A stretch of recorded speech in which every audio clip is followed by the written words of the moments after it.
Hey guys, welcome back to my channel. So today I went ahead and used this little Batman palette. I did find this at Target the other night and I was super excited because I got the Joker and the Harley Quinn, but I didn't get the Batman or the Catwoman. Now unfortunately the Catwoman stuff that they had, like the highlights and everything, this was the only palette that was not open and touched. So yeah, the tape was still on the box, so I went ahead and just grabbed this one. So if you're at Target and you're like opening the packages and touching stuff, that's so bad. So disappointed in you. So this is what the inside of the palette looks like. Obviously it's very like neutral fall tones, you know, browns and blacks.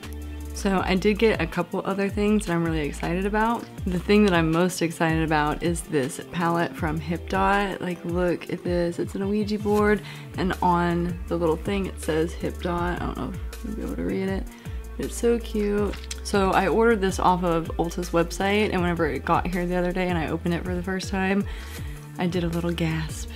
So this is what the inside of the palette looks like. It is so pretty. I am so excited to play with this. The green, this pinkish shade. These right here are like glitters, so I'm really excited to try those out. But this palette is so pretty. Super excited to play with this. So a couple of the other things that I got these Kiss like Halloween lashes. They're in the style night dress, but they're just some nice big lashes. I'm super excited to try them. I got this little cream contour palette from e.l.f. I actually used these two shades today and I really like it. Lastly, I got the Ashley Strong Alignment Cake Liner palette and I am so excited. So whenever I got the actual palette, like the Magic Affirmation palette, they were sold out of the cake liners. So I'm so happy that I got them. Like, how stinking cute do those look? Yeah, I might try it tomorrow with the HipDot palette because I might use the greens and then like try one of these. Super excited to play with those. I'm gonna go ahead and just jump in this video because this intro is ridiculously long. So yeah, if you'd like to see how I created this look, then just keep watching.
was it. I do like this little palette. I'm so happy that I found it at Target and that it was the last one that was not opened or messed with. Cause yeah, that would have sucked. I would have been really disappointed if I couldn't even get one when they had them in stock there. Other than that, I did do a Cruella Halloween shoot yesterday for this girl and her 2 kids, so I'll see if I can insert a couple pictures. It was a lot of fun. It was cute. The toddler kind of gave up after about 10 minutes though. She was kind of over it, so had to work through it, but they're gonna be great. Other than that, I'm gonna go ahead and get out of here. Tomorrow I will be filming with that Hip Dot Ouija board palette, so keep an eye out for that. I'm really excited to play with it. If you enjoyed the video, be sure to like and subscribe so you can see future videos I'll be posting multiple times a week here on my channel. Yeah, thank you for watching, and I'll see you in the next one.